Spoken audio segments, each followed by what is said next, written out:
Hi, I'm Della Baggiunete. I'm coming from Center of Decision Neuroscience. I'm a PhD student in here, and basically what I do, I'm investigating different kind of choices in different kind of environments. So basically how brands are affecting our decisions, how products are affecting our decisions, what is the impact of ads to our neurobiological and neuropsychological processes. I'm going to be assisting Thomas in this course, and today I'm going to present you different kind of tools we are using here in our lab to investigate non-conscious aspects of the choices.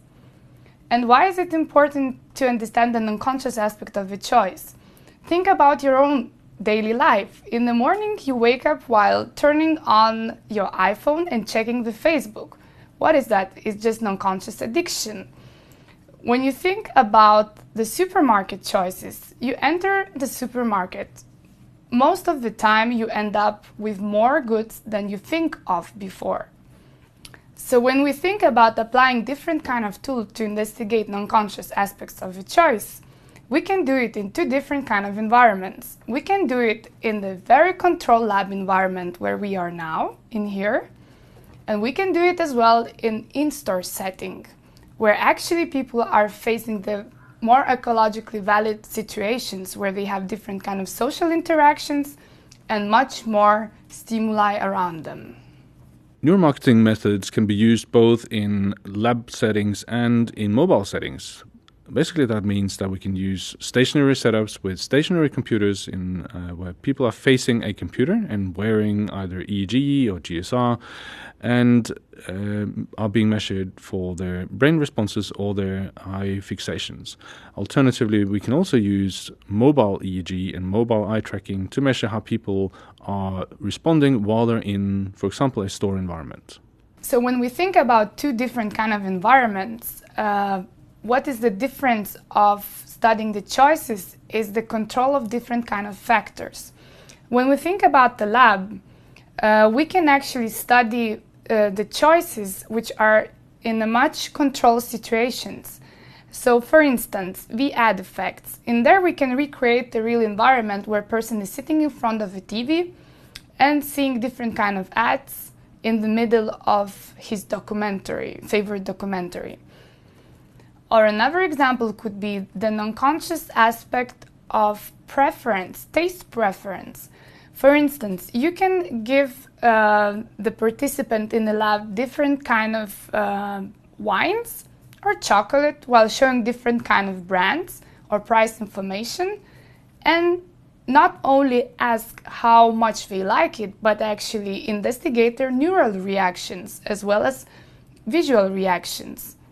Eye tracking is normally used by using infrared cameras that are measuring where people are looking. They're picking up the pupils of each eye, and they're measuring where people are looking as long as you've calibrated the system perfectly. What you can also use with eye tracking is to measure pupil dilation and even how people are moving forward and backwards towards the screen. You can use eye tracking both as a stationary setup where the eye tracker is mounted typically under the screen, or as part of a piece of glasses that you are wearing. But the mechanism is typically the same, using infrared cameras in both instances. So to investigate the consumer choices and basically the decision-making processes in lab, we usually apply different kind of tools, the combination of different kind of tools. And to investigate the visual information, basically how fast we fixate on the brand or the ad, as well as if we notice certain elements that the brand or the ad wants to communicate to us, as well as the pupil dilation that tells us about the emotional reaction we have. EEG, or electroencephalogram, is the method where you're using electrodes positioned on the outside of the skull to measure the electrical discharges from the brain. Electrical discharges comes mainly from the dendrites of each cell, so it's the receiving end of each cell. And what we are measuring are different frequencies of the brain. We can distinguish between different frequencies and different changes in those frequencies across the scalp.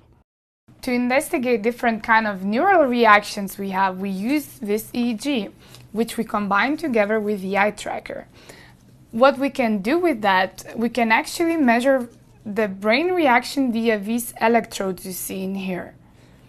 So while EEG is connected to the eye tracker, we can actually not only see if the person noticed something, but actually if he was engaged, what was the workload of information. At the same time, when the person is watching different kind of advertisement or commercial on the eye tracker, we can as well track their facial expressions and identify 7 basic emotions. So, for example, if you would have a situation where you would be very interested in the motivation score of the person looking at a different product or interacting with a different kind of stimuli in the shop, then you should take into account only the prefrontal cortex and find the motivation asymmetry score that you would calculate while extracting the data only from the frontal electrodes.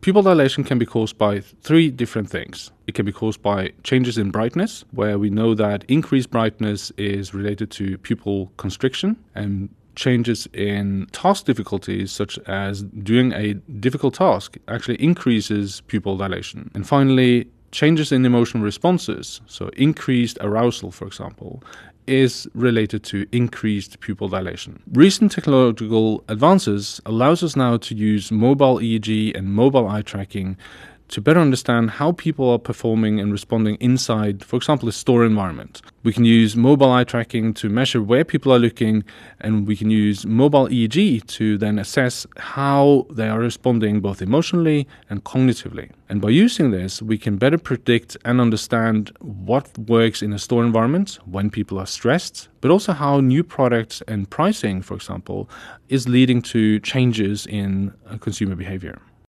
So the same principle as in the store applies as in the lab. For measuring different kind of neural reactions, we use the same EEG and the same EEG metrics, and we combine it with the eye tracking glasses. So instead of having a big computer in the store running after you, you have the glasses walking with you. So now I presented a few of the tools that can be used to investigate the conscious and unconscious aspect of consumer choices. And what is important to understand is that each tool can be used separately and in the combination to each other to reach different kind of goals. So the most important thing is to understand what you are searching for, and then which kind of combination of the tools can help you to achieve your goal.